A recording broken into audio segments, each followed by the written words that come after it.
Hey everyone, What If Fan here, bringing you another exciting part of What If Natsu had dual elements. You can find the fanfic title and the original author's name on my Patreon page. Make sure to check it out and show them some love. If you enjoy the video, don't forget to like, subscribe, and ring that notification bell so you never miss an upload. Also check out my Patreon channel for early releases of all the series, where you can find all the series released one day ahead of YouTube. Alright, let's jump into it. Chapter 34, Freeing the Trapped Maidens. Before I head out, Urza said with a smile, tapping Natsu on the shoulder and gesturing towards Lucy. Since you freed the knight, you might as well free the princess too. Heh, you're right, Natsu said with a chuckle, as he walked over to Lucy, his hands coated in bright blue flames. Time to set you free too, Luce. Just like he did for Urza, Natsu pressed his flaming hands against Lucy's petrified form, encasing her entire body in intense blue fire.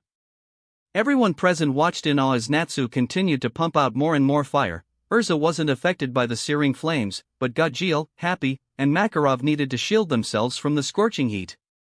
Alright Luce, let's get you out of there. As Natsu coated Lucy in more of his magic, he noticed that the mate mark on the crook of her neck was starting to glow brightly. A grin spread across Natsu's face, as he wrapped his arms around Lucy's waist and pressed his head against hers. The stone trapping Lucy began to crack and crumble away, and eventually Natsu could feel her skin underneath his hands and could smell her intoxicating vanilla scent. After being encased in stone for so long, Lucy's legs immediately gave out when she was freed, but Natsu reacted quickly and gently lowered the dazed girl to the ground. Welcome back, Luce. Ha? Lucy muttered, clutching her throbbing head. What's going on? Laxus and his lackeys are using some dirty tricks and trying to get Master to step down, Urza explained, as she crouched down next to the blonde celestial spirit mage. They're holding most of the girls hostage. But luckily Natsu managed to free you and I. And Natsu did? Lucy asked in a slightly dazed tone, turning her head around. The blonde celestial spirit mage smiled weakly when she saw that Natsu was holding onto her. Of course he did. Could you hear everything that was happening, Lucy? Happy asked, as he flew up next to the busty blonde mage. Not really, Lucy replied, slowly shaking her head. Anything I could hear was really muffled and distorted. The last thing I remember was that bitch Evergreen ruining my performance before I could even start, then everything just went black. Reaching back, Lucy gently grasped one of Natsu's hands. But all of a sudden I felt this incredible warmth begin to comfort me, kinda like I was being covered by the world's best blanket. That's incredible, Makarov muttered, as he stroked his chin. I can't believe Natsu managed to free Lucy as well. Do you think you could free all the other girls as well, Natsu? Sorry Ji-chan, Natsu replied, rubbing the back of his head. I'm kinda running out of juice right now. I don't think I have enough magic left in me to free anyone else.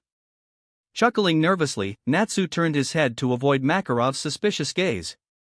I can't tell him that I was only able to free Urza and Lucy because of their mate marks. Sigh that's a shame, Makarov grumbled, as he ran a hand over his balding head. Well, at least we have some extra manpower now. Good work, Natsu. This quite the clever setup, Urza said, inspecting the progress report displayed on the barrier. Now that Lucy and I have been freed, the remaining combatants has increased to 4. Wait, why haven't you two gone out there to fight? Lucy asked, as she gestured to Natsu and Gajeel. I thought you both would be the most fired up to fight Laxus and his cronies. We would, but... Natsu muttered in an embarrassed tone, turning his head as he rubbed the back of his neck. This stupid fucking barrier is keeping us trapped here, Gajeel growled, as he crossed his arms over his chest. Salamander tried to bust through it earlier, and the bastard almost did it, but this thing is incredibly strong. That's not good, Lucy thought, as she gazed at both dragon slayers. Next to Urza, Natsu and Gajeel are our best bets for beating Laxus. Releasing a light sigh, Lucy sat on the nearest table. It's a shame that Levy-chan is still encased in stone, because she mentioned that she was pretty good at dealing with runes and enchantments. Then that's even more of a reason for us to free Levi, Gadgil said, resting his head on his fist. The Iron Dragon Slayer soon realized that everyone's eyes were now on him, especially Natsu, who had a mischievous grin on his face. Quickly realizing his mistake, Gadgil's face turned beet red in embarrassment. I mean we should hurry up and rescue all the girls. Not just Levi. I guess Natsu was right about Levi-chan being Gadgil's mate, Lucy thought with small smile, as she tried to suppress her giggles. I thought he was just a huge asshole, but I guess Gadgil really has changed a lot since he came here. It looks like he becomes a big softy when he mentions Levi-chan. If being around Natsu has taught me anything, it's that dragon slayers can't fake their feelings when it comes to their mates. Those two may have had rough start, but I'm sure that they can eventually push past that, and I know that Gadgil can protect Levi-chan. Hey guys! Happy exclaimed, pointing towards the progress report. The number of combatants is changing again.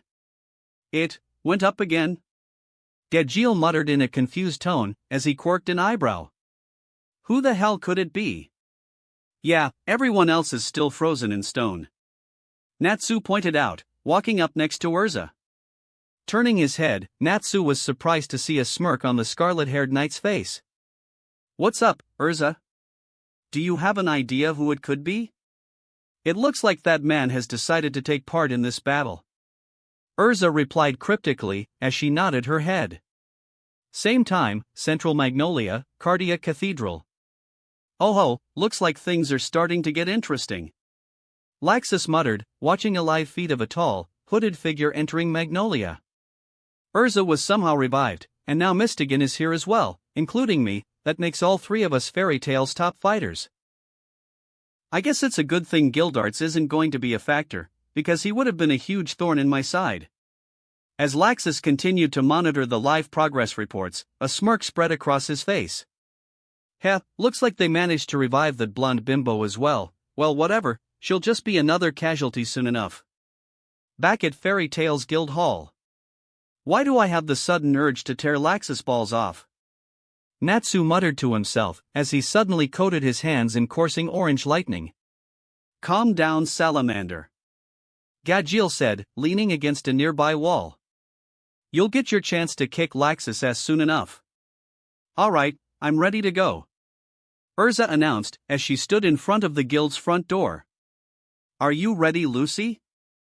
Yeah, I'm as ready as I'll ever be, Lucy replied with a hint of nervousness in her voice, walking up next to Urza. Let's just get this over with.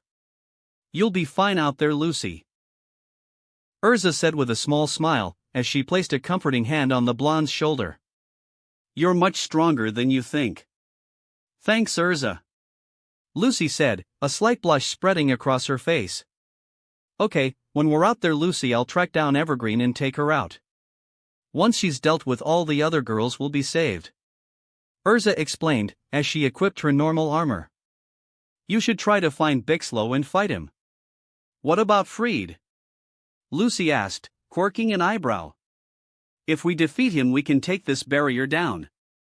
You're not wrong, Lucy, but Freed is definitely the strongest member of the Reijinshu, Urza said, as her eyes narrowed slightly. He could even give me a tough time. So you should avoid him if you can. Once Levi is saved, she can break Freed's barrier. I understand, Lucy said, nodding her head in agreement. I take out Bixlow. You two stay safe out there, and watch out for Freed's traps, Natsu said, as he walked up to both girls. And most importantly, a toothy grin spread across Natsu's face. Kick some ass. Well, of course, Urza said with a smirk, resting her hands on her hips. We wouldn't be your mates if we couldn't handle ourselves, Lucy said with a grin of her own, as she twirled her gate keys around her index finger. You better get moving, girls, Makarov said, walking up with his hands clasped behind his back. We're running out of time. Yes, master, Lucy and Urza exclaimed simultaneously, before they both dashed out of the guild hall. Let's hope they can complete their objectives in time, Makarov muttered, releasing a light sigh. Are you sure about this, Salamander? Gajeel asked, as he sat down next to Natsu. Letting your mates go out there and fight by themselves. Of course I'm worried about them. Natsu said, tightly balling his fists. After a few moments Natsu unclenched his fists and a smile spread across his face. But I know that Luz and Urza are very strong. They'll get the job done. 5 minutes later, streets of Magnolia. Where is she hiding? Urza said to herself, as she sprinted through a street full of people and stalls selling various goods. Evergreen has to be around here somewhere. Urza-chan, what's up?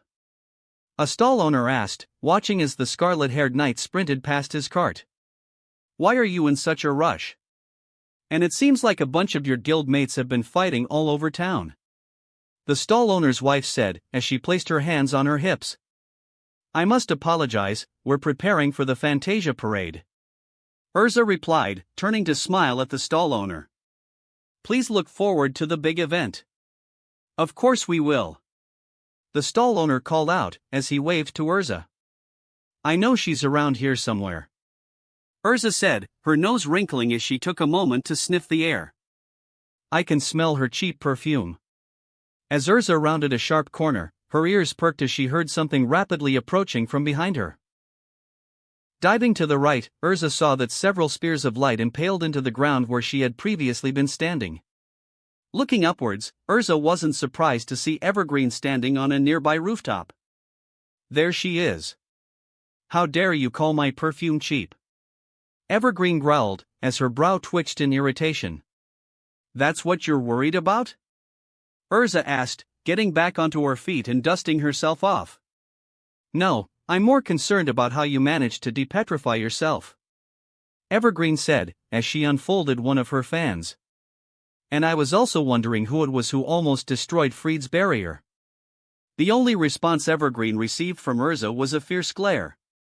Shrugging her shoulders, a smirk spread across Evergreen's face. Well, I guess it doesn't really matter. This makes things much more interesting. Enough of your childish games, Evergreen. Urza said, sliding into a fighting stance. Free all the girls back at the guild, or I'm going to have to hurt you. You know, you've always irritated me, calling yourself Titania. Evergreen said, as her eyes narrowed menacingly. I am the only queen of the fairies. Fine, I guess you leave me no choice then. Urza said, equipping 2 swords into her hands. Before Urza could attack Evergreen, the scarlet-haired knight watched as the female member of the Reijinchu leaped into the air, doing several spins and spreading a power-like substance. What is this, dust? The scarlet-haired knight's eyes widened when she saw a devious smirk spread across Evergreen's face. Fairy bomb, gremlin! Evergreen exclaimed, as she ignited the powder that surrounded Urza, causing a massive fireball. Landing on a water tower, Evergreen admired the explosion she had created.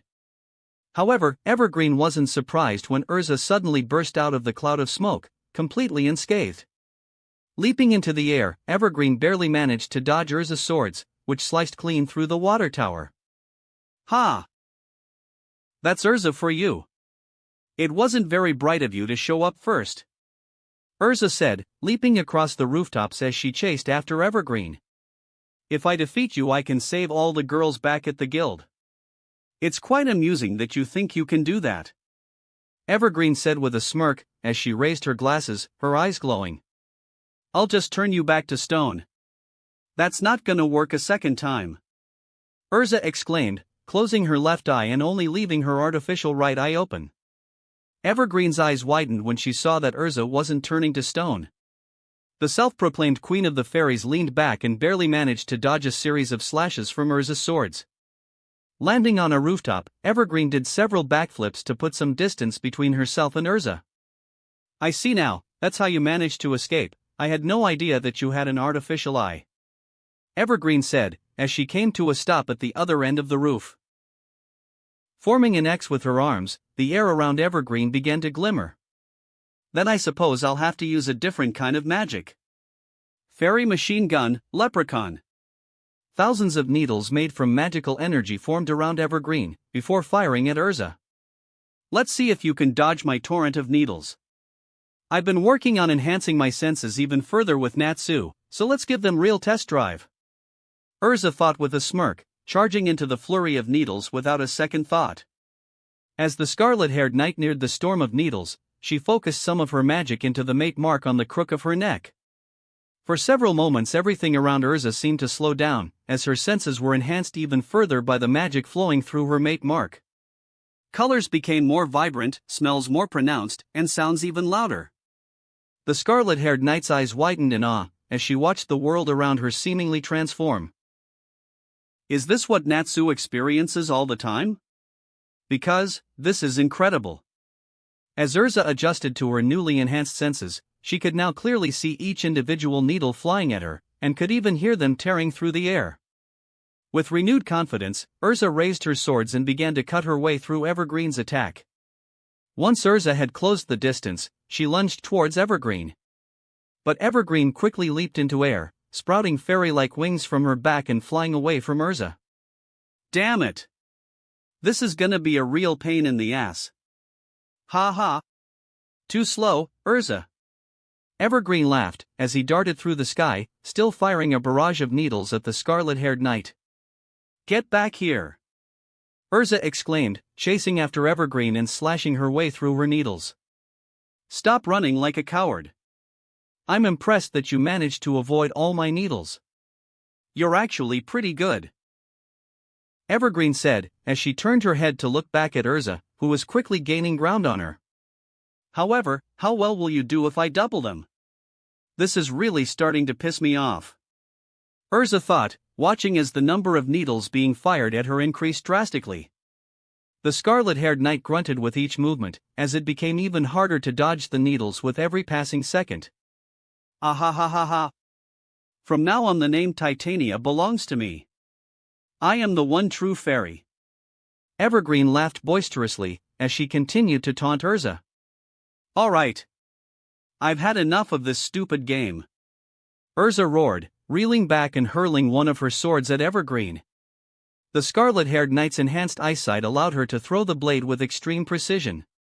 The sword cut a clear path through the needles and hit Evergreen as she was still flying through the air. Urza's sword caught the fabric of Evergreen's dress, the momentum behind the blade pinning her to a nearby wall. Impossible. How did you hit me when I was flying so fast? Evergreen exclaimed, as she reached to grab the blade holding her in place. However, Evergreen quickly retracted her arm when two more blades impaled into the wall on both sides of her neck. One final sword came flying in and pinned Evergreen's other arm to the wall. Evergreen was shaking in her boots, as Urza placed the tip of her sword against her neck. Please don't hurt me. You may be an intolerable bitch, but you're still a member of Fairy Tail, and I will respect that. Urza said, lowering her blade. If you want to call yourself Titania, go ahead, I don't even know where that name came from.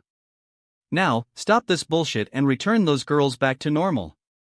If you do, I won't have to harm you. Oh ho, aren't you being a little naive? Evergreen asked, as she mustered up all her remaining courage. My stone eyes have another power, remote control. With sweat pouring off her brow, an evil grin spread across Evergreen's face. Now yield and prostrate yourself before me. If you do not, then every one of those women will be turned to dust. Sigh I guess it's come to this. Urza muttered, her body becoming engulfed in bright white light. When the light died down, Urza was equipped in her Heaven's Wheel armor, with sword floating in the air all around her. The scarlet-haired knight had a dark look in her eyes, as she glared at Evergreen. If that's the way you want to do it, I guess winning or losing is more important than your own life. When I kill you, I will avenge the souls of those crumbled maidens. Wait. I surrender. You win. Evergreen screamed frantically, as her eyes widened in fear. I'll free those girls. Just please don't kill me. Evergreen's eyes began to glow for several moments, before they returned to normal. See? I just released those girls. Heh, that's good to hear. Urza chuckled, a small smirk spreading across her face. Evergreen was quite confused, as Urza walked up to her. Without warning, Urza's armored fist lashed out and struck Evergreen in the face, knocking her unconscious. Now that's how you do a real bluff. Crouching down next to Evergreen, Urza whispered in the woman's ear. Don't you ever threaten Lucy, or any of my nakama like that ever again, because I will not hold back next time. Standing back up, Urza re-equipped back into her normal armor. Urza breathed a sigh of relief, as she leaned against a wall. Hee, I really cut that one close. Urza held a hand to her pounding head, as her vision began to blur and her hearing became muffled. I guess my body isn't used to my senses being enhanced like that yet. I guess I need to do some more training. Back at Fairy Tales Guild Hall. I hope Urza and Lucy are alright. Happy said quietly, as he sat down next to Natsu. They'll be fine, buddy. Natsu said with a grin, petting Happy on the head. I'm sure Urza is finished kicking Evergreen's ass by now. The rest of the girls will be free in no time. As if on cue, Natsu heard the sound of crumbling stone behind him. Talk about perfect timing. That night ain't so bad after all. Gajeel said with a smirk, as he crossed his arms over his chest. She really did it. Of course she did. You should never doubt Urza. When she says she's gonna do something, she's gonna do it. Natsu explained, walking onto the stage just as all the girls returned to normal. Ugh, what's going on? Mira Jane asked, as she clutched her head. What happened to me? What has Juvia been doing? Juvia muttered, slowly walking up next to Mira Jane. Everything just went dark all of a sudden. I'm so glad both of you are okay. Natsu exclaimed, as he pulled both Mira Jane and Juvia in for a tight hug. I was really worried about you guys. And Natsu. Juvia and Mira Jane stammered simultaneously, both their faces burning bright red. Oi, don't leave me out. Kana said with a sly smirk, as she sauntered over. Where's my hug? Shit, sorry about that, Kana. Natsu said, releasing the flustered girls in his arms and hugging Kana. I'm happy that you're okay as well. I'm glad to be held in your big, strong arms. Kana teased, as she wrapped her arms around Natsu's neck. You always pull through for us, right, Dragon Boy? Kana. Natsu thought, a frown spreading across his face, as he held the brunette card mage a little tighter. She's shaking right now. She acts tough and confident all the time, but she must have been really scared. When I have the chance, I'll try to have a talk with her. Ow, my head is killing me. Letty said to herself, as she rubbed her temples. Oi, shrimp. Gajeel said, shoving his hands into his pockets as he walked onto the stage. You need me to get you anything? Ha? Levy said, as she quirked an eyebrow. What are you talking about? Well, you know, why you said your head was hurting. Gajeel stuttered, rubbing the back of his head as his cheeks tinted pink. And I still feel like I need to apologize for what I did to you and your friends. It's fine, Gajeel. Levy said, as she smiled at the Iron Dragon Slayer. You already apologized to me and I'm not mad at you. Natsu explained everything to me. You were just following orders when you attacked our guild.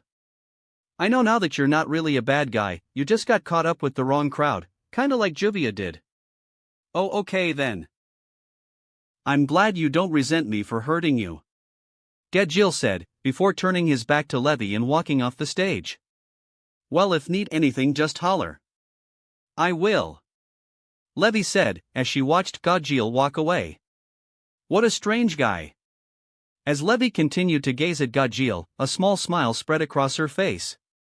Natsu was right, he really can be a nice guy when he wants to be, and he is trying his hardest to make up for hurting us, although he is a little awkward. Great work, Urza. Makarov thought with a grin, as he watched up the latest progress update. The hostages have now been freed. Laxus has lost his bargaining chips. Same time, Cardia Cathedral. Damn you bastards. Laxus growled, slamming his fist into a table and completely destroying it. Why the hell did Ever get herself taken out by Urza? Damn it, Ever, when did you get so weak? Urza was simply too strong of an opponent. A calm voice said from behind Laxus. The leader of the Reijinshu instantly recognized the voice as Fried's. You should have sent Bixlow or myself. What the hell are you doing back here, Fried? Laxus asked, as he tightly balled his fists. Well, the game is over. Fried explained reluctantly, lowering his head. With the hostage freed, Master will not give in now. Fried was expecting Laxus to be upset, but he wasn't prepared for the powerful bolt of lightning that soared right past his head. Raising his arms, Fried shielded himself from the shower of debris. Laxus? It's not over yet. Laxus said in a low tone, as he glared at Fried. If you want a pussy out now, go on ahead. I don't need weaklings like that in my fairy tale. 5 minutes later, Fairy Tale Guild Hall. Damn that Laxus. Kana said, taking a sip of her beer just as Natsu and Makarov finished explaining the situation. I can't believe he went and pulled a stupid stunt like this. Well, either way, it's all over now. Makarov said with a smile, as he nodded his head. With you girls depetrified, Laxus can't possibly keep this silly game going on any longer. Still, what about everyone who was caught in Fried's traps and got hurt, and Lucy is still out there trying to track down Bixlow? Mira Jane said in a worried tone, stealing a quick glance at Natsu. The dual dragon slayer visibly looked calm, but Mira Jane could tell that he was getting very anxious. That's right.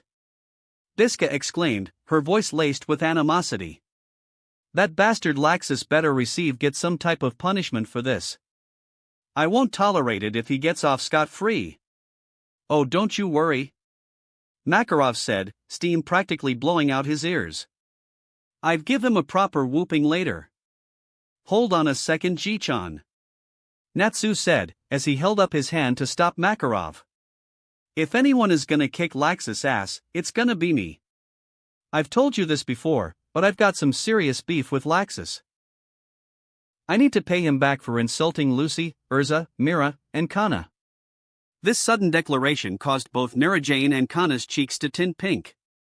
Plus I need to prove to that bastard once and for all that I'm the strongest lighting dragon slayer, and that his Lacrima dragon slayer magic can't compare to the real thing. A large smirk spread across Natsu's face, as he punched his sparking fists together. Besides, I've been cooped up in the guild during this entire battle. I'm ready to punch something. If you really want to, I wouldn't mind going a couple rounds with you. Kana said with a grin, pulling out a stack of her tarot cards. What do you say, Natsu? Please don't encourage him, Kana. Biska said with a light sigh, as she pinched the bridge of her nose. We don't need you two trashing the guild after we just fixed it.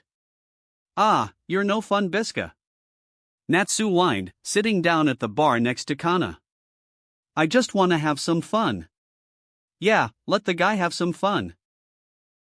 Kana chimed in with a grin, as she wrapped her arm around Natsu's neck. God, I can't believe I thought he had actually matured. Biska muttered, slowly shaking her head. What do Urza and Lucy see in him? With the girls in the guild no longer in immediate danger, the mood had lightened considerably. Kana and Natsu chatted with Mira at the bar, as the white-haired barmaid prepared some drinks for them. Levi and Biska soon sat down at the bar as well, the green-haired cowgirl quickly getting into a small argument with Kana, which Levi tried her best to diffuse. Gajil was leaning on a railing on the other side of the room, watching the scene from afar.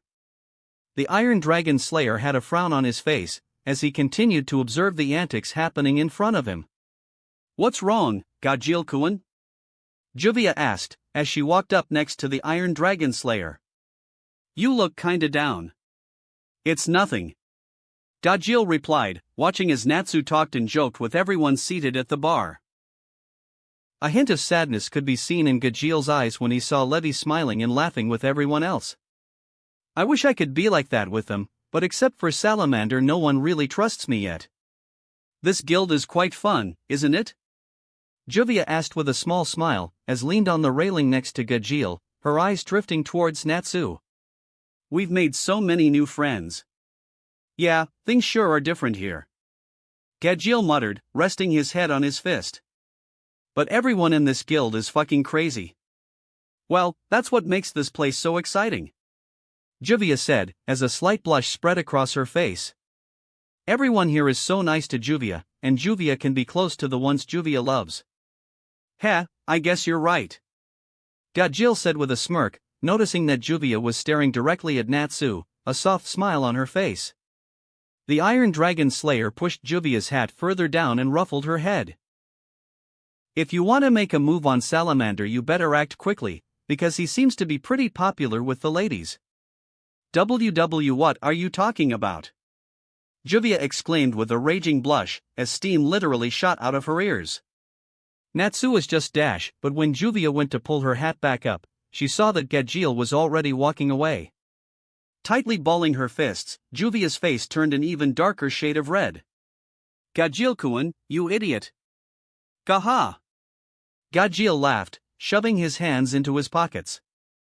If that blonde chick in the night are any indication, Salamander will take good care of Juvia and keep her safe. Good, that girl has been through a lot, and she deserves a man who loves her and treats her right. Another round, Mira. Natsu cheered, as he downed a flaming shot in one go. You should probably go easy, Natsu. Mira Jane said with a small smile, pouring Natsu a fresh drink and lighting the rim of the shot glass on fire. I don't think things are quite over yet, and the last thing we need is you getting drunk and doing something stupid.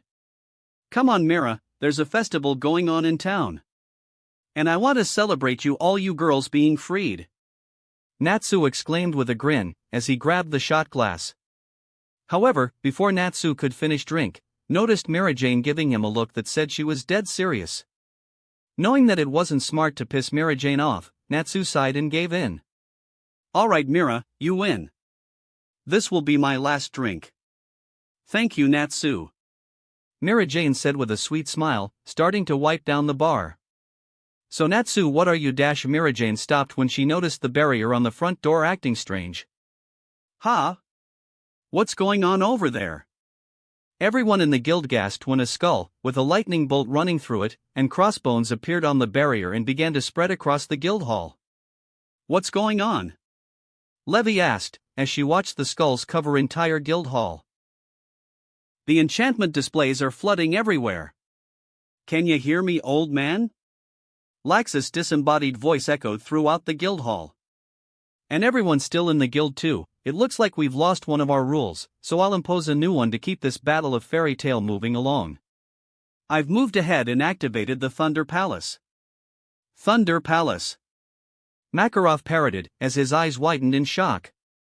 No. He can't mean. Natsu thought, tightly balling his fists in anger. There's only 1 hour and 10 minutes left. Do you weaklings think you can defeat us? Or will you play nice and retire, master? Moments later Laxus let out an evil laugh and the chanted display disappeared. What the hell are you thinking, Laxus? Are you trying to bring innocent citizens into this? Makarov roared in fury, as he released a massive amount of magical energy. Gah!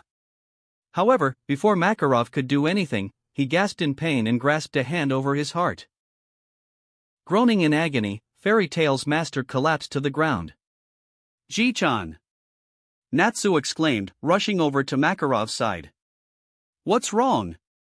This is really bad. Mira Jane said in a panic, as she kneeled down next to Makarov. Master needs his medicine fast. Damn it, of all times for this to happen. Biska said, doing her best to soothe Makarov's pain. Master. Levy said in a worried tone, as she clasped her hands together. Please get a hold of yourself. Everyone, it's awful. Mira Jane announced, pointing towards Guild's balcony. Please look outside. Leaving Mira Jane to help Makarov, everyone else rushed out to the balcony to see what was going on. When the fairy tale mages got outside, they were shocked to see dozens of large, sparking orbs floating in the air, completely encircling Magnolia. That bastard, he wasn't joking. Natsu thought, as a low growl rumbled in his throat. Does he really intend to hurt innocent people? Those are thunder lacrima. Levy muttered, shielding her eyes as she observed the hovering lacrima. Why are things like that, floating over the town? Kana asked, as she stared up at the lacrima in a mixture of awe and worry. Every one of those lacrima is charged with an enormous amount of lighting magic. Levi explained, leaning against the balcony's railing. What happens if those things discharged? Juvia asked with a hint of worry in her voice. The entire town would be engulfed by a storm of lightning strikes. Kana explained, as tightly balled her fists and glared at the lacrima. Well, I'm not going to let that happen. Sniper rifle, ex-equip. Biska exclaimed, materializing a rifle into her hands and taking aim at one of the lacrima. I'll take those things out one by one. No, Biska. Natsu roared, diving forward and forcing Biska's rifle lower just as she fired, causing her shot to miss the lacrima. What the hell, Natsu? Biska asked in an angry tone, as she glared at the dual dragon slayer. I had a clear shot. Those lacrima are using organic link magic. Natsu explained, causing everyone's eyes to widen. Any damage done to those lacrima is bounced back at the attacker, which means you'll just end up attacking yourself. Coating his hands in blue flames, Natsu took aim at one of the lacrima. Watch! Natsu hurled a ball of fire at the lacrima, destroying the ball of crystal. Moments later, the crack of thunder echoed out, before Natsu was hit by a bolt of lightning. The dual dragon slayer grit his teeth as the electricity coursed through his body. When the lightning died down, Natsu leaned against the balcony's railing, panting slightly. Natsu!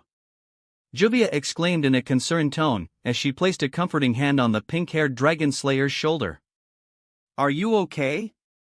Yeah, I'm fine, Juvia. Natsu said with a weak grin, doing his best to reassure the blue-haired water mage. I just need a minute.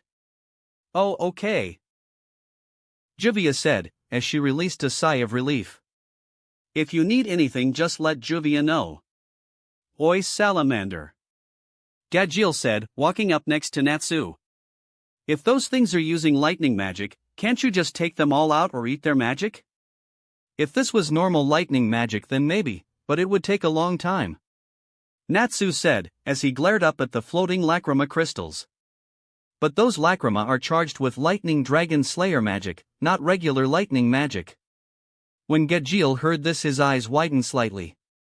Sure, I would take less damage because I'm a lightning dragon slayer, but it still hurts me, and with that many lacrima they would eventually wear me down. Okay, so destroying them all is out of the question. Gadjil said, rubbing his chin. Then can't you just eat all the magic powering those lacrima? Sure, but it would take a long time, and time is something we don't really have right now. Natsu replied, as he crossed his arms over his chest. You see, if I eat too much fire or lightning, I'll start to get sick, and if I keep eating after that, something really bad will happen. Something bad? Gadjil repeated, quirking an eyebrow in confusion. What's that supposed to mean? Igneel and Valinor warned me that if I ingest way too much fire or lighting, my magical containers could burst. Natsu explained, which caused Gadjil's eyes to widen in shock. So you mean dash? Yep. Natsu said, as he pushed off the balcony's railing. My magical containers could explode and kill me if I push them too far past their limits. Jesus. Gadjil muttered, rubbing the back of his head. That really heavy stuff, salamander. It doesn't really bother me. Natsu said, as he shrugged his shoulders. I just have to be careful and try not eat too much magic. If you two are done chatting, we need to get moving. Kana said, walking in between both dragon slayers. If we don't hurry, everyone in town will be in danger. Well, I guess we've got no other choice than to take Laxus out. Natsu cheered with a grin, as he punched his electrified fists together. I'm starting to get fired up. I'll try evacuate as many people as I can. There's still members of the Reijinshu left, so everyone be careful. Biska said, slinging her rifle onto her back and exiting the balcony. Come on, Juvia. Kana said, as she grabbed the water mage's hand. Let's try to track Laxus down. We can warn any citizens on our way. All right. Juvia managed to say, allowing Kana to pull her along. Same time, Cardia Cathedral. Ha ha ha ha ha. Laxus laughed boisterously, as he crossed his arms over his chest. How's that, old man? The people in this town, they're my new hostages. You would go this far? Freed asked, slightly taken aback by Laxus' actions. This far? Laxus parroted, as electricity sparked off his body. I decide my own limits. Tightly balling his fists, Laxus turned to glare at Freed. This is a battle. It's not over until one side is completely obliterated. Back at Fairy Tales Guild Hall. I'm glad that you're all pumped up, Salamander. Gadgil said, as he released a light sigh. But you and I are still stuck in this damn building. We can't do shit until we get out of here. Damn it, you're right. Natsu said in a disappointed tone, extinguishing the electricity from his hands. Man. I was really looking forward to kicking Laxus' ass. I would get too disappointed, Natsu. Levi said with a smile, as she walked up to Natsu and Gadgil. The barrier is an enchantment, right? That's a form of written magic. I'm pretty sure I can something about it. That's right, Luce mentioned that you might be able to help. Natsu exclaimed, his eyes lighting up in excitement. That's totally awesome, Levi. Thank you. Levi said in a slightly embarrassed tone, as a faint blush spread across her face. Well, I believe the two of you have what it takes to beat Laxus. Of course. Gadgil said with a wicked smirk, cracking his knuckles. I do have a bone to pick with that bastard. Well, let's get back inside. Levi said, as she exited the balcony. I've got a lot of work to do. 5 minutes later. Levi hummed, quickly scanning through the pages of a book.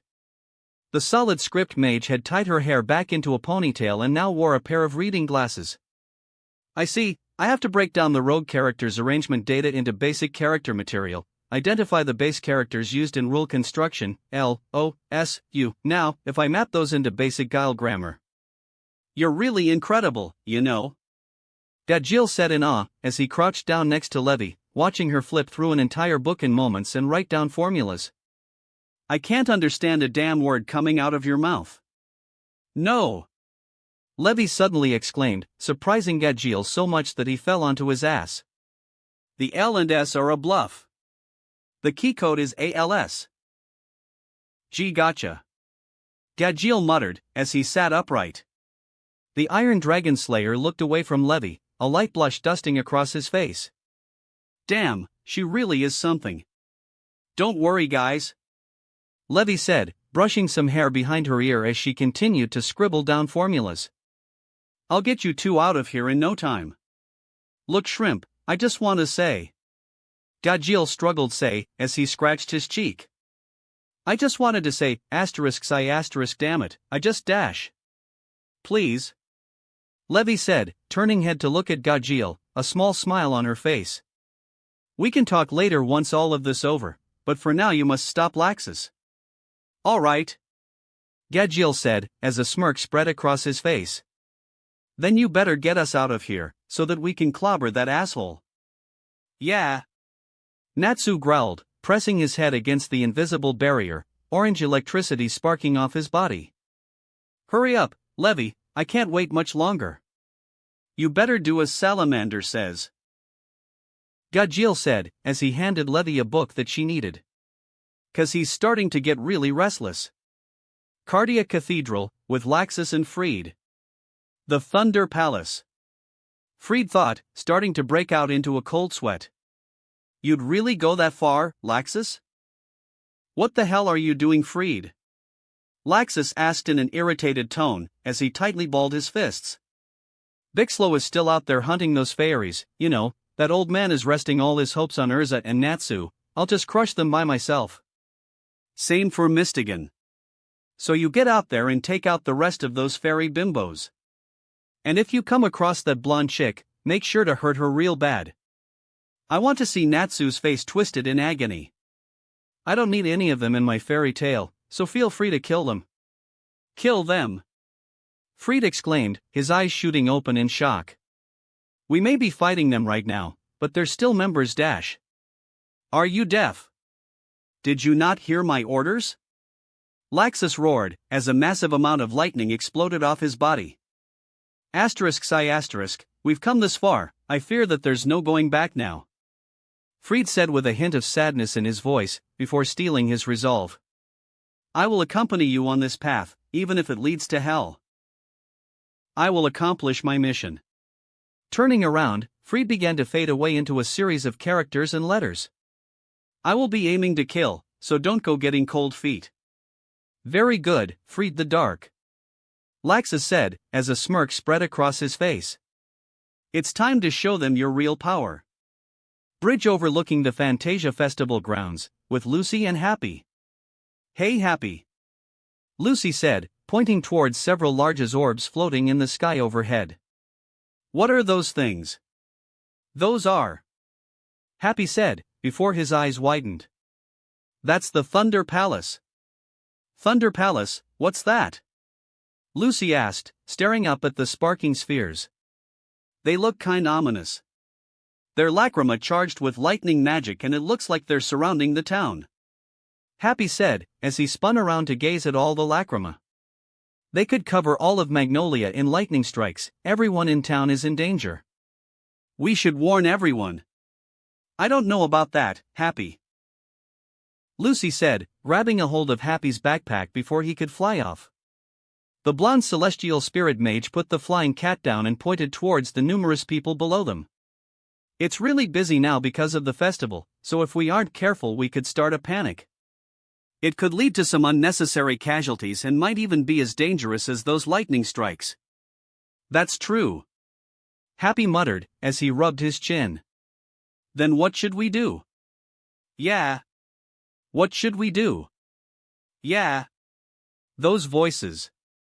Happy thought, quickly whipping around.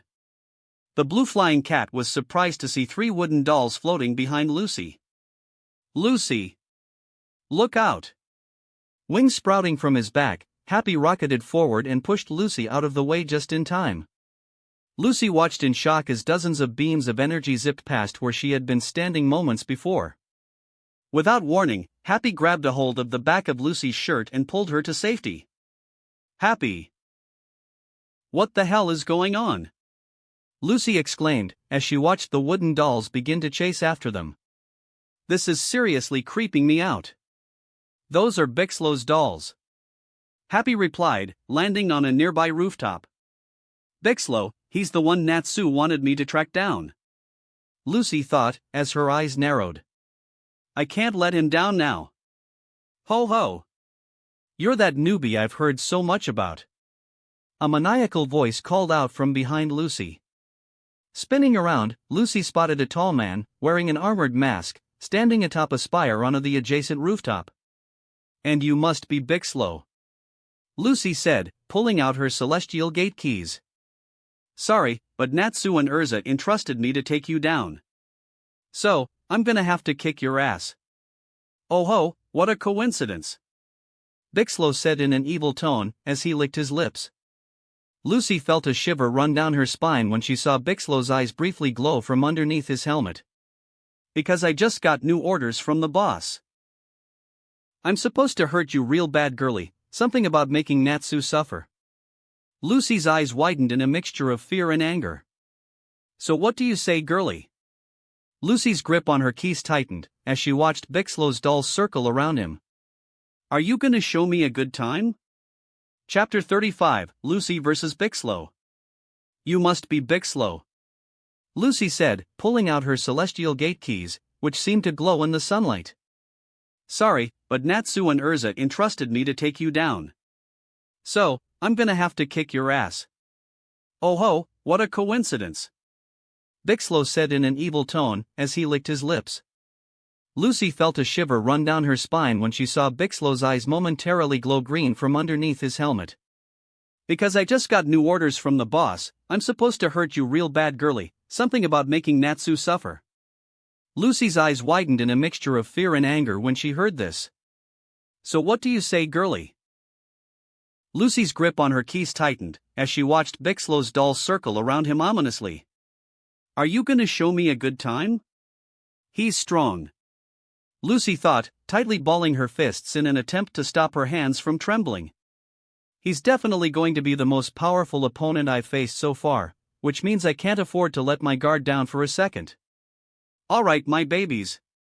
Bixlow commanded with his tongue lolled out, as he pointed towards Lucy. Take her out, and don't hold anything back. We're aiming to kill here. Kill. Lucy thought, her eyes shooting open in shock. What's wrong with this guy?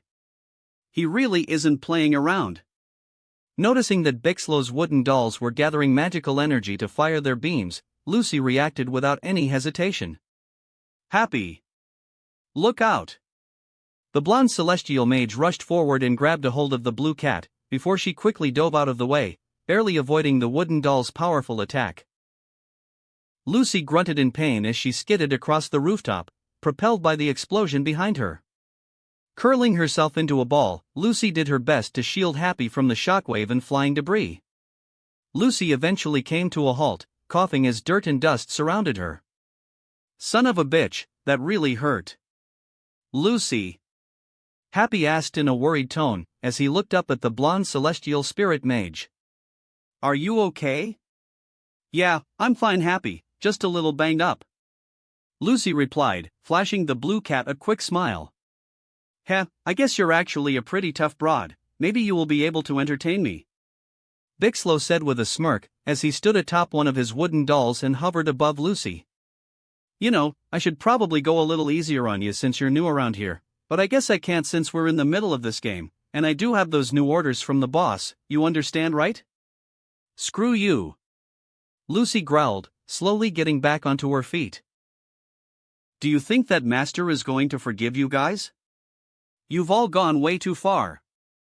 Ha ha ha. I don't need forgiveness from that guy.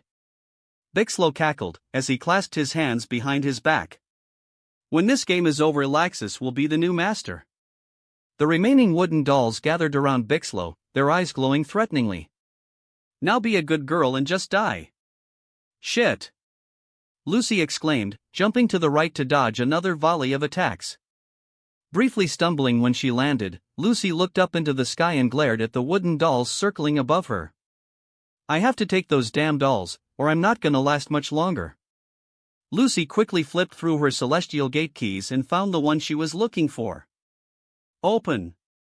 Gate of the Archer. Sagittarius. The celestial gate key began to glow, before Lucy was bathed in a bright golden light. Moments later, Sagittarius appeared in front of Lucy. Hello, hello? You called? Sagittarius asked, as he saluted to Lucy. Oh ho, ain't this interesting? Bixlow said with a smirk, crossing his arms over his chest. I didn't know you were a celestial spirit mage, that's pretty rare magic you got there, girly. I don't need your praise. Lucy yelled, as she pointed at the wooden dolls circling Bixlow. Take out those flying things, Sagittarius. I hear your orders loud and clear. Sagittarius said, readying 3 arrows into his bow. Pulling back the bowstring, Sagittarius took aim and let the arrows fly. Sagittarius showcased his stellar accuracy by hitting all 3 wooden dolls simultaneously. The arrows pierced clean through Bixlow's dolls, causing them to crumble to pieces. Wah! My babies! Bixlow cried, as he hopped off the doll he was standing on. Landing on the rooftop, Bixlow picked up the remains of his babies. First you got frozen by that bastard Gray, now you got smashed to pieces. All right. Lucy cheered, giving the horsesuit-wearing spirit a thumbs up. Great shot, Sagittarius. No. My babies. Bixlow exclaimed, as seemingly started to cry.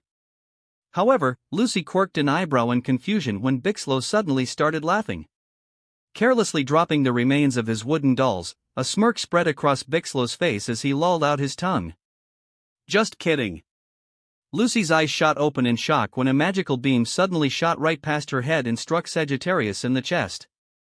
I'm sorry. Sagittarius said in a pained tone, clutching the smoking wound on his chest. It looks like I'll have to take my leave early. Gasping in pain one last time, Sagittarius disappeared in a flash of golden light. No! Sagittarius!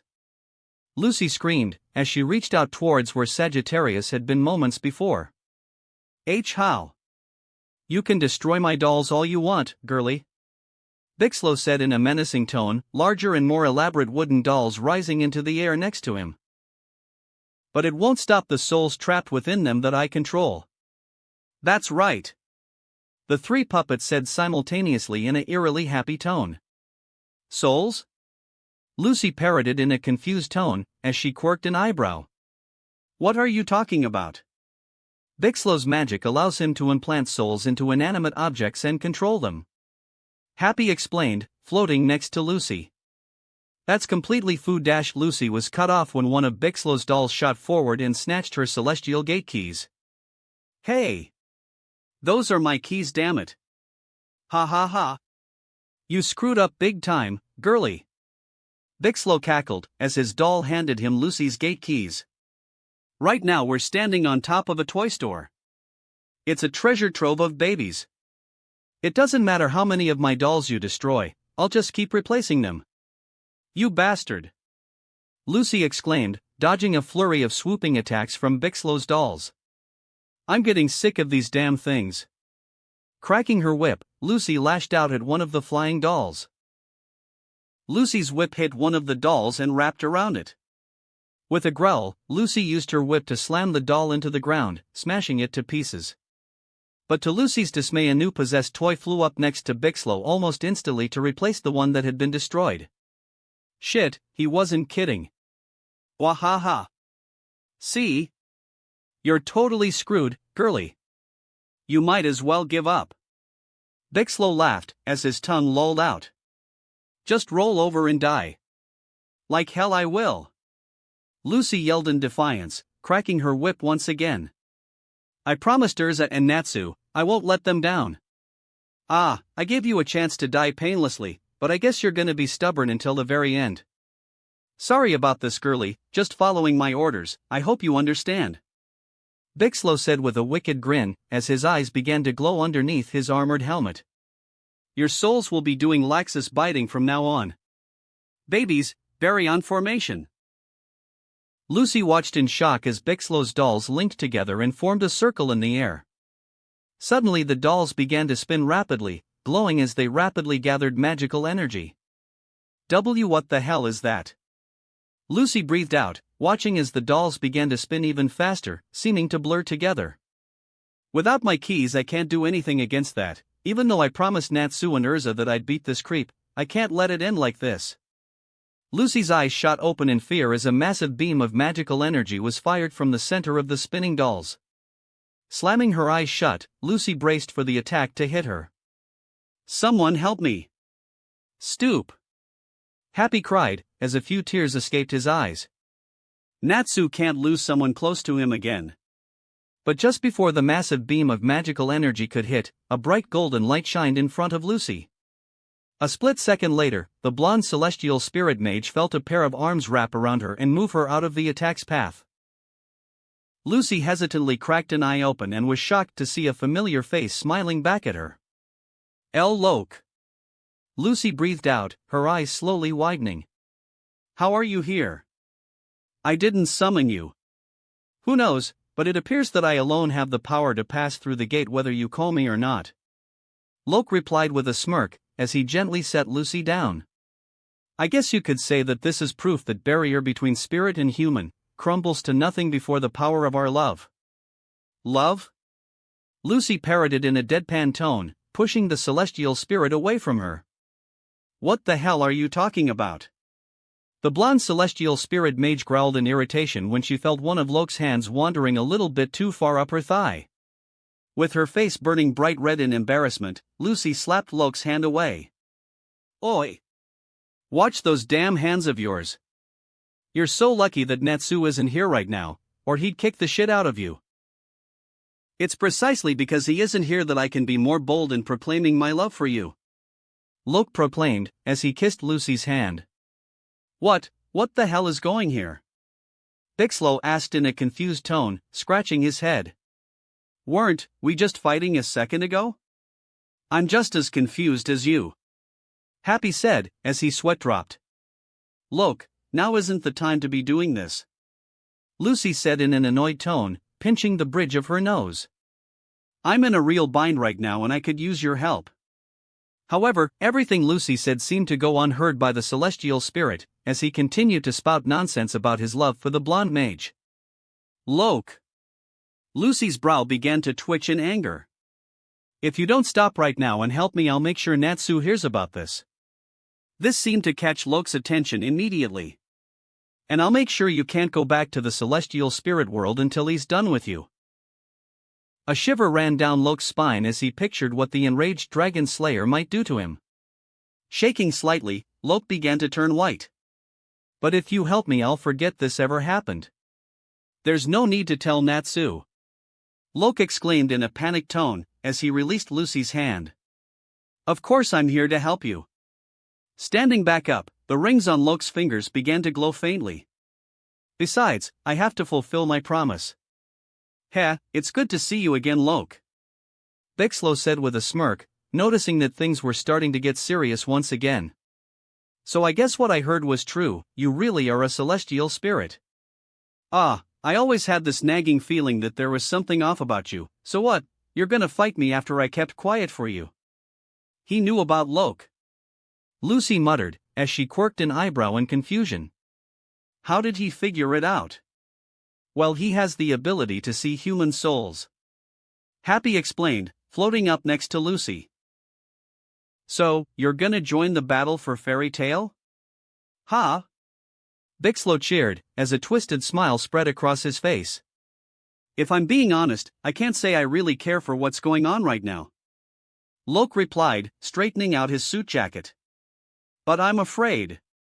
Loke's tone suddenly became serious, and behind his sunglasses his eyes were filled with anger. Now matter the situation, hurting my owner Lucy or her loved ones, is something that I cannot forgive. Wahahaha. Listen to this guy. You can't forgive me. Don't forget that you've never been able to beat me in a fight, pretty boy. Bixlow bellowed, as his tongue lolled out. Hell, I always have to be the nice guy and go easy on your ass.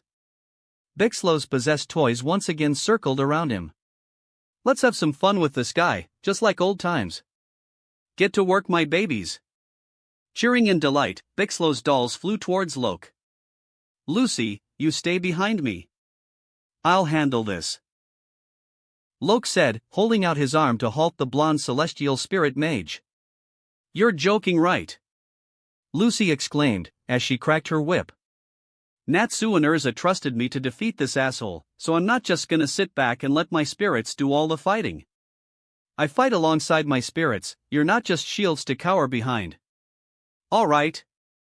Loke said with a small smile, turning back to face Bixlow. Just don't scratch that beautiful face of yours. Can you stop flirting for 2 seconds? Lucy asked, as she released a heavy sigh. Seeing that Bixlow's dolls were about to attack, Lucy and Loke both jumped to the side to dodge the magical beams they were firing. Damn, these dolls are such a nuisance. I'll take those dolls down one way or another. Once I've made an opening, go for Bixlow. Loke said, his magical power spiking suddenly. Alright. Let's go, Happy. Lucy exclaimed, as she unraveled her whip. Oh, Regulus. Loke chanted, his entire body becoming covered in bright golden light. Grant me your strength. With his hands now cloaked in golden light, Loke charged towards the flying dolls. Loke lashed out with his fists, destroying the dolls in a single strike. Oh, give me a break. You can't land attacks on souls. Bixlow yelled gleefully, as several more possessed dolls flew up into air behind him. You can destroy their bodies all you want, but they'll just move into new ones. Go get 'em, my new, lovely babies. The fresh wave of possessed dolls wasted no time and made a beeline straight for Lucy. However, before the dolls could get too close, Loke jumped in front of Lucy and destroyed them once again. I won't matter how many you send. Loke said, glaring at Bixlow. I won't let those things anywhere near Lucy. Here's my chance, before more dolls show up. Lucy called out, as she raced towards the edge of the roof. Stealing her nerves, Lucy leaped off the roof, feeling a wave of relief wash over her when she felt Happy grab the back of her shirt. Time for you to be taught a lesson. Swinging her whip, Lucy just barely missed Bixlow as he jumped backwards. "Get back here! Oh please, have mercy on me!" Bixlow taunted with a smirk, continuing to dodge Lucy's attacks. "Keep going, Lucy!" Loke exclaimed, as he destroyed another volley of possessed toys. "Bixlow himself isn't that strong." "What the fuck did you say, you bastard?" Bixlow growled, shaking his fist at Loke. "I'll kick your ass. Don't take attention off your opponent," Lucy yelled, as she took advantage of Bixlow being distracted and struck him in the face with her whip. Bixlow's face recoiled back, as the leather whip hit him in the cheek. "Heh, that'll teach you to not get distracted during a fight. Damn it all. You've pushed me too far." Bixlow growled, reaching up and starting to take off his armored mask. "I've got no other options."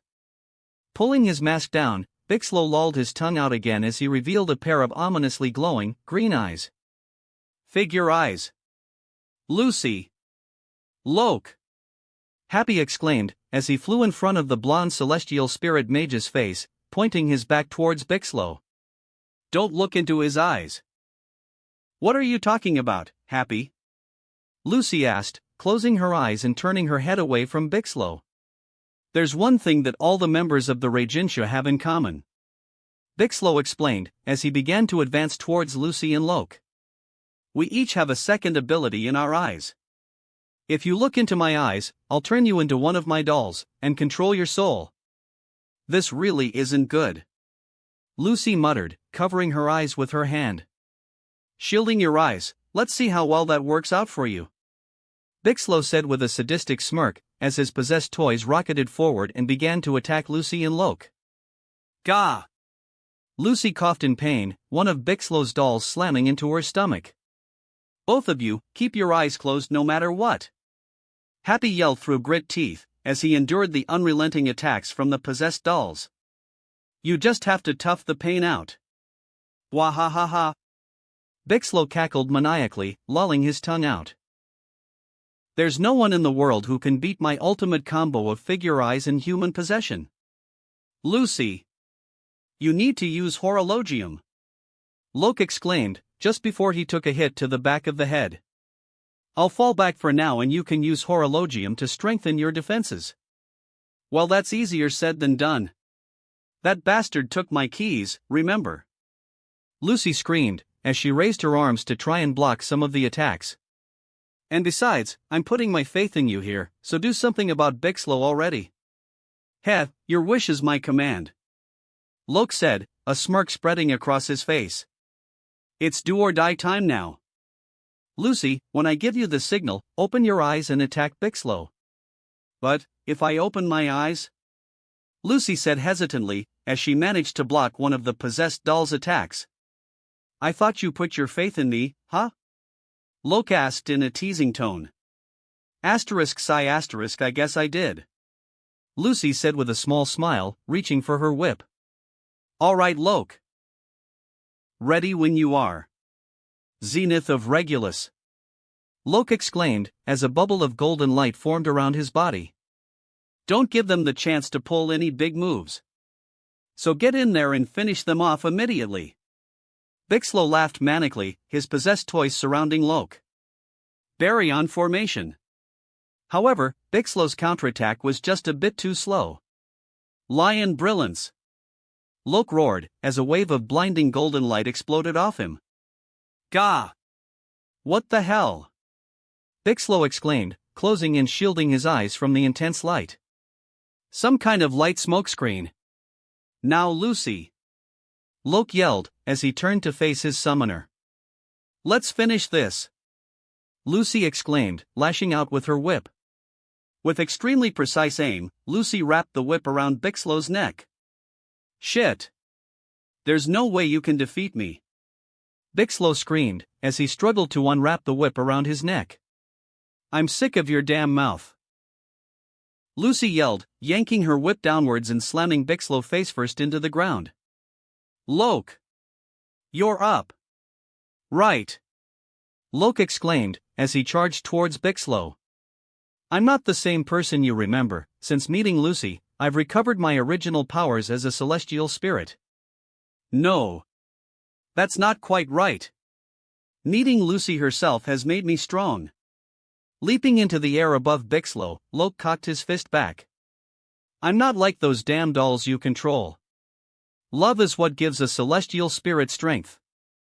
Loke's fist became engulfed in golden light in the shape of a ferocious lion. Regulus impact. Loke slammed his fist into Bixlow's back, causing the member of the Reijinshu to roar in pain. The celestial spirit's attack sent out a small shockwave and created an explosion of gold light. When the light died down, Bixlow lay unconscious, a smoking impact on his back. Nice work, Loke, Lucy said with a bright smile, wiping some sweat from her brow. Thanks a lot for helping. So? Loke said with a smirk, as he walked up next to Lucy. Do I get some type of reward? A kiss maybe? ***, please don't start with this again. Lucy said in an annoyed tone, pinching the bridge of her nose. Or do I have to have a talk with Natsu? No ma'am. Loke replied, as he deflated instantly, his shoulders sagging. I'll be a good boy. Some people never learn. Happy said with a small smile, shaking his head. Same time, back in Fairy Tales Guild Hall. Ha! Well, ain't that a surprise? Gadgiel said, as he watched a new progress update appear on the barrier. Looks like Bunny Girl actually can fight. Heh, told you Luce was strong. Natsu exclaimed with a smirk, playfully smacking Gadgiel on the back. I knew she could do it. It's not like I doubted you, but I can't help but be a little shocked. The Reijinshu are known across Fiori, they're no joke. Gadgiel said, as he crossed his arms over his chest. I guess that proves you really shouldn't judge a book by its cover. I knew Luchan could do it. Levy cheered with a grin, getting both Dragon Slayers' attention. The petite Bluinette took a brief break from her enchantment decryption to adjust her glasses. That means I've got to do my best as well. How's it coming, Levy? Natsu asked, as he crouched down next to the bookworm. Yeah, you making any progress? Gadgiel added, standing next to the pink-haired Dragon Slayer. I think I've almost got it. Levy replied, as she brushed a few stray locks of blue hair behind her ear. If I can just solve this part here, and overwrite the enchantment, but this has been the hardest part so far, Levy hummed as she racked her brain to figure a solution. Suddenly Levy's eyes snapped open as she came to a sudden realization. That's it. Hunching over her notes, Levy began to furiously scribble down new formulas and mutter to herself. Of course. I just have to go through it deciphering the two separate grammars at different rates. Do you have any idea what the hell she's saying? Gadgiel asked, leaning closer and whispering to Natsu. I've known her for 7 years and I still don't understand half the stuff that she says. Natsu replied, as he scratched his head in confusion. So I'm just as lost as you are. If I go through the text mapping the characters with corresponding frequency onto Guile grammar, and then convert that into Rogue. Levy stopped muttering and stared down at her notes for several moments, quickly scanning over everything she had written.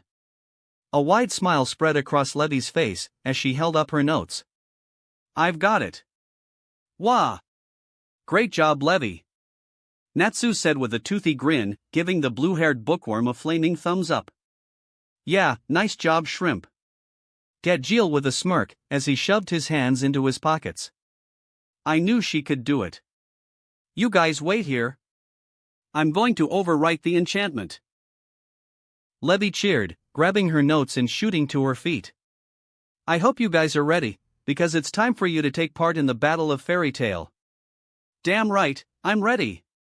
Natsu exclaimed, as he punched his sparking fists together. I've got to teach Laxus a lesson.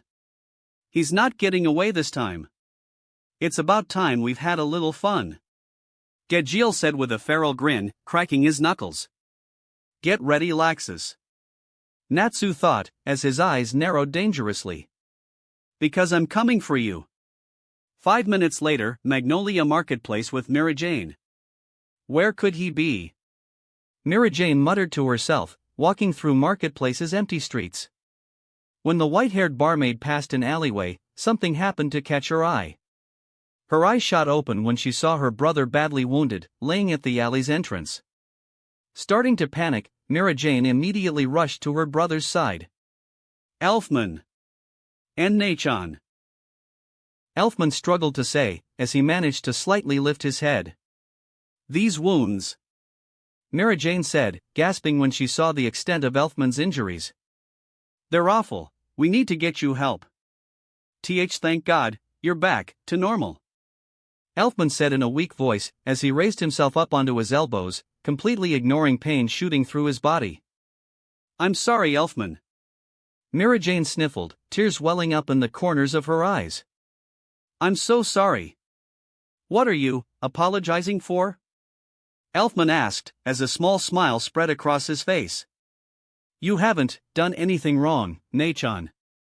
"No. I have," Mira Jane cried, unable to fight back her tears any longer. Choking back a sob, tears began to stream down Mira Jane's cheeks. "Back when Phantom Lord attacked, and this time, I couldn't do a thing to help. I relied on everyone else to solve all our problems, especially Natsu, and because of that, you keep getting dash." "You don't have to do anything, Nachon," Elfman said with a smile, as he petted Mira Jane's head, doing his best to calm his older sister. "When this pointless fight is over with, you just need to greet everyone with a warm smile. That's more than enough." "Elfman," Mira Jane breathed out, before hiding her face hands, as she began to cry even harder. "Oh come on, Nachon," Elfman said, as he chuckled lightly. Grunting from the exertion, Elfman sat upright and wrapped an arm around Mira Jane's shoulders, pulling her close. "There's no need for you to cry anymore." Same time, other side of Magnolia with Kana and Juvia. "Juvia, how long do we have until the Thunder Palace is activated?" Kana asked, staring up at the lacrima floating high up overhead. "About 30 minutes, Juvia thinks." Juvia replied, as she tapped her chin. "Gah! Battle for Fairy Tale, my ass." Kana growled, tightly balling her fists. "That bastard Laxus is just hiding himself and not doing a damn thing. Where on Earthland could he be?" Juvia muttered, as she stared down at her feet. The Blue-Annette water mage released a light sigh and clasped her hands together. "Juvia hopes Levisan can free Natsu and Gajilkun. We need their help. Laxus is saving up his magic." A calm voice called out from above Kana and Juvia. "He means to have an all-out battle with Master." Juvia and Kana's eyes widened when they saw a green-haired man standing on nearby bridge. "That's why he's saving his power until then and not showing himself." "Freed!" Kana exclaimed, as she reached for her magic tarot cards. "So this is the man behind the enchantments?" Juvia asked, her eyes narrowing. "We must be careful. Natsu mentioned that he is the strongest amongst the Reijinchu behind Laxus himself." As Fried stared down at Kana and Juvia, Laxus' words echoed in his mind. "Take out Kana and that Phantom Lord chick, feel free to kill them." Both girls gasped in surprise when Fried suddenly spun around and started running off. "Is he making a break for?" Kana yelled, as she started to chase after Fried. "Come on, Juvia." "Wait, Kana-san!" Juvia called out, quickly following after the brunette card mage. "We have to be careful." Natsu said to watch out for. Both Kana and Juvia stopped in their tracks when they saw characters appear on the ground and begin to spread around them. "Traps! Shit!" Kana exclaimed, as she watched a barrier sprout from the characters that had surrounded them. "Another enchantment. Juvia tried to warn you." Juvia muttered, hanging her head and sagging her shoulders. Both mages weren't surprised when writing suddenly appeared on the barrier in front of them. "Rule: leaving this enchantment is forbidden until one or the other of the occupants is rendered unable to fight." "No way." Kana breathed out, as she stared at the barrier's rule in shock. "Until one of us is unable to fight," Juvia repeated, clutching a hand over her pounding heart. "Juvia. Juvia can't fight one of her nakama. Juvia wants everyone in Fairy Tale to like her. Besides, this girl is special to Natsu. I would be hurting both of them if I fought her. What should Juvia do?" I will take on the winner myself, Fried said in a menacing tone, as he glared at both girls. Start whenever you're ready. This a dirty damn trick, Fried, and you know it, Kana yelled, pounding her fists on the invisible barrier created by the enchantment. If you want a one-on-one fight, I'll take you on, enchantment or no enchantment. So let us out of here already, you bastard. Forcing Nakama to fight each other like this, Juvia said, as she stared down at her feet. It just isn't right. Ha, I know what's really going here, Kana said with a smirk, pressing her forehead against the barrier as she glared at Fried. You're scared of fighting both of us at once. That's it, isn't it? You're scared of a couple girls. That's pretty pathetic of you. I guess you're just a big pussy after all. Your childish attempts to anger me will not work, Fried said, as he slowly shook his head. I am merely trying my best to reduce the number of people that I'll have to kill. What the fuck did you just say? Kana roared, her eyes filling with rage. You sick bastards are going way too far now. How can actually kill your Nakama? They're trying to kill us. This isn't just making Nakama fight each other anymore, Juvia thought, as she tightly clasped her hands together. The blue-haired water mage trembled slightly as she imagined all her new friends being taken away from her. Juvia won't let that happen. Juvia will protect her Nakama. Balling her fists to stop them from shaking, Juvia stared up at the lacrima floating high above her. Juvia knows what she has to do. Taking a deep breath to calm herself, Juvia transformed her entire body into flowing water. I suppose Juvia has no other choices. Juvia. What are you? Kana asked, turning to face the blue-and-red water mage. Fried-san, Juvia said, as she locked eyes with the green-haired member of the Reijinshuu. Do you promise that once one of us is incapacitated, you will fight the other fair and square?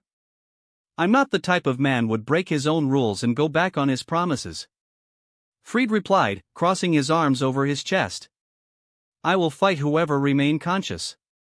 Good, Juvia said with a smirk, as she turned her attention back to Kana. You have to be joking, Juvia, Kana exclaimed, taking a step away from the water mage. If we start fighting now, we'll be playing right into his hands. Kana-san, Juvia said with a small smile on her face, as she clasped her hands over her heart. When you're released from here, please defeat Fried-san and go support Natsu and Gajilkuan. They'll need all the help they can get to defeat Laxa-san. What are you? Kana was cut off when Juvia suddenly rocketed past her, the blue-haired mage using her water to propel herself higher into the air. Hey! Juvia! Kana watched in confusion as Juvia bounced off the walls of the barrier, ascending higher every time she collided with a wall. Go as high as you want, you can't escape my enchantment, Fried muttered, eager to see what Juvia was possibly planning. If I have to hurt someone, if I have to injure one of my Nakama. It was then that Fried and Kana noticed that Juvia was flying directly towards one of the lacrima above them. Wait, is gonna. Kana breathed out, remembering what the lacrima had done when Natsu had destroyed one. The brunette card mage's eyes widened as she pictured what one of those lacrima would to someone who wasn't resistant to lightning magic. Juvia, stop. If you attack one of those lacrima. However, Kana's warning went unheeded, as Juvia slashed through the lacrima with blades made out of water. Juvia refuses to hurt her Nakama, she will sacrifice herself instead, Juvia exclaimed, just as lightning began to tingle her body. A split second later, a massive bolt of lightning struck Juvia head-on.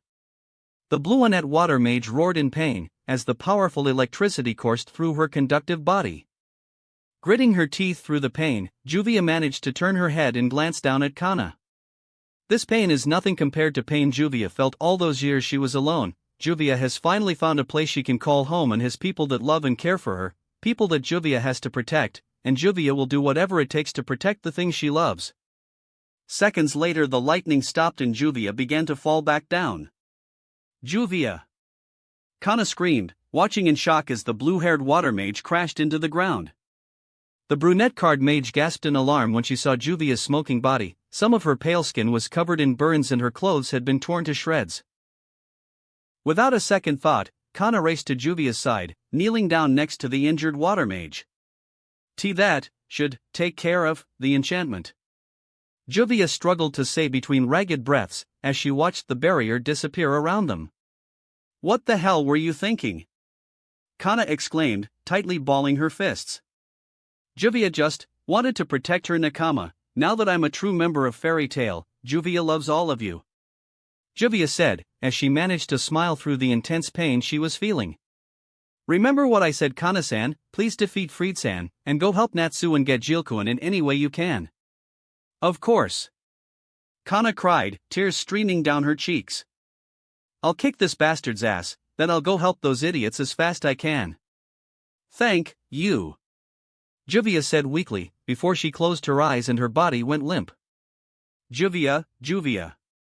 Kana said with tears still pouring from her eyes, gently shaking the blue-haired water mage. But nothing Kana tried could rouse the unconscious Bluanette. Juvia. What's up with this girl? Free thought, as he stared at Juvia in shock. She chose the life of her nakama over her own. That does it. Kana muttered, slowly standing back onto her feet. The brunette card mage's shoulders were trembling, as she fanned a stack of magical tarot cards in both hands. Whipping around to face Fried, Kana's eyes were full of fury. Fried! I'm gonna take you down, you son of a bitch. Same time, with Natsu and Gajeel. Damn it! Natsu exclaimed, as he sprinted through the streets of Magnolia with Gajeel right beside him. Where the hell is Laxus hiding? Maybe we should head higher up. Gajeel suggested, pointing to the top of a large tower. We might be able to pick up his scent. That's not a bad dash. Natsu stopped mid-sentence when he suddenly felt an intense discomfort in his chest. Gasping in pain, Natsu clutched both hands over his chest and collapsed to his knees. Sweat was pouring off Natsu's brow as he struggled to catch his breath. Oi, salamander! Gajeel exclaimed, as he immediately crouched down next to Natsu. What the hell is wrong with you? Are you hurt or something? Jeju Juvia. Natsu struggled to say, slowly getting back onto his feet. Something happened to Juvia. Something happened. Gajeel muttered, before his eyes widened as he expected the worst. You don't mean she dash. No, she's not dead. Natsu cut the Iron Dragon Slayer before he could something so awful. Leaning against a wall, Natsu took a few moments to catch his breath. Juvia is just really hurt. They must have run into one of Fried's traps, or something. Damn it, that means Kana is gonna have to fight Fried all by herself. Lowering his head, Natsu tightly balled his fists. I hope someone shows up and backs her up, because we don't have time to help them. Kana is tough, but it's gonna take more than being tough to beat Fried. Well, I'm glad to hear that Juvia hasn't kicked the bucket. Gajeel said without warning, as he turned to look at a large tree in the distance. The Iron Dragon Slayer appeared to be in quite a rush, as he gestured towards the towering tree. I'm gonna head up there and see if I can try to pick up Lax's scent. Hold on a second, Gajeel. Natsu said, reaching out and grabbing the Iron Dragon Slayer's arm. Something ain't right. What the hell are you talking about, salamander? Gajeel asked, as he quirked an eyebrow in confusion. And let go of my arm. You didn't seem too concerned about Juvia just now. Natsu said, his eyes narrowing slightly. I saw it in your eyes, Gajeel. When I said something had happened to Juvia, you looked really worried. Now all of a sudden you're acting like you could care less about her. Well, you said she wasn't dead, so I dash. Don't you fucking lie to me. Natsu growled, yanking Gajeel closer, so that they were now face to face. Juvia cares a lot about you, and I know you care about her too. So don't try to pull on any fast ones on me, Gajeel. Because I swear to God, if you're working with Laxus, I will not hesitate to beat the shit out of you. Don't lump me in with that dick. Gajeel exclaimed, as he roughly slapped Natsu's hand. I've got a bone to pick with that egotistical lightning douche too. In case you forgot, he fried me pretty good the other day and he almost hurt Levi. I want to kick the shit out of him just as bad as you do, salamander. Shit, that's right. Natsu muttered, rubbing the back of his head. Sorry Gajeel, I'm just really stressed out right now and Juvia getting hurt didn't help. It's cool Salamander, I understand. Gajeel said, as he crossed his arms over his chest. This isn't the time to be fighting each other, these bastards have made enough of our friends do that already. By the way Salamander, how did you know Juvia got hurt? I can sense when my mates are severely injured, it kinda feels like I'm getting kicked in the gut repeatedly and my heart starts pounding like crazy. I guess it's my instincts telling me to protect my mates. Natsu explained, clutching a hand over his heart. I first noticed I had this ability when Luce was captured by Phantom Lord and you guys were torturing her. Shit, sorry about that Salamander. Gajeel said, as he rubbed the back of his head, feeling a strong sense of guilt. I'm still pissed that you hurt Luce, but that's in the past now. Natsu said, shrugging his shoulders. So Gajeel, tell me what the hell is going on. Why are you in such a rush? I have to contact someone. Gajeel replied, as he avoided Natsu's gaze. If I don't do it soon, they'll start to suspect something. Who will suspect something? Natsu asked, slowly shaking his head. Can't this wait Gajeel? 'Cause we're really pressed for time right now. Aside from Master and Juvia, Salamander is the only person in Fairy Tail that I can really trust right now. I know Master wanted me to keep it a secret, but I guess it won't really be a problem if I tell Salamander. Besides, he's not gonna lay off until I tell him. Gajeel thought, as locked eyes with the pink-haired dragon slayer. Alright, I'll tell you Salamander, but you can't tell anybody, not even your mates. Ya got it? Sure Gajeel, my lips are sealed. Natsu said, nodding his head in understanding. Now what's going on? After I joined Fairy Tail, Master gave me a special mission. Gajeel explained, as he crossed his arms over his chest. Special mission? Natsu repeated, quirking an eyebrow in confusion. Yeah, Master wanted me to infiltrate Raventail and keep an eye on them. Gajeel said, as he leaned on the wall next to Natsu. You know, be like a double agent. Raventail? I've never heard of that guild. Natsu said, furrowing his brow as he thought. Well, I'm not surprised, since it was formed pretty recently. But it's run by Master's son and Lax's father, Ivan Dreyer. Gajeel explained, which caused Natsu's eyes to widen in surprise. Apparently he has a grudge against Fairy Tail, and Master wants me to keep tabs on him. Damn, that's a pretty serious job. Natsu said, lowering his head. That must put a lot of pressure on you. It does, that's why I'm in such a hurry. Gajeel said, as he pushed off the wall and looked at the large tree once again.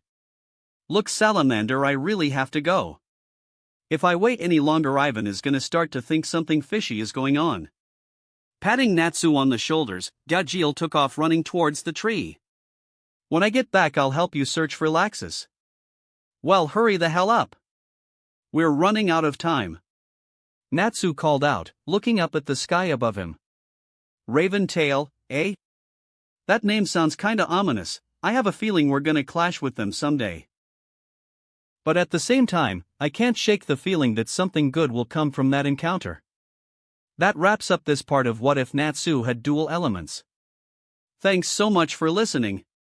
As always, new parts drop every 4 days, so be sure to stay tuned. Also check out my Patreon channel for early releases of all the series, where you can find all the series released one day ahead of YouTube. If you enjoyed the video, don't forget to like, subscribe, share it with your friends, and please consider supporting the original author as well. See you in the next one.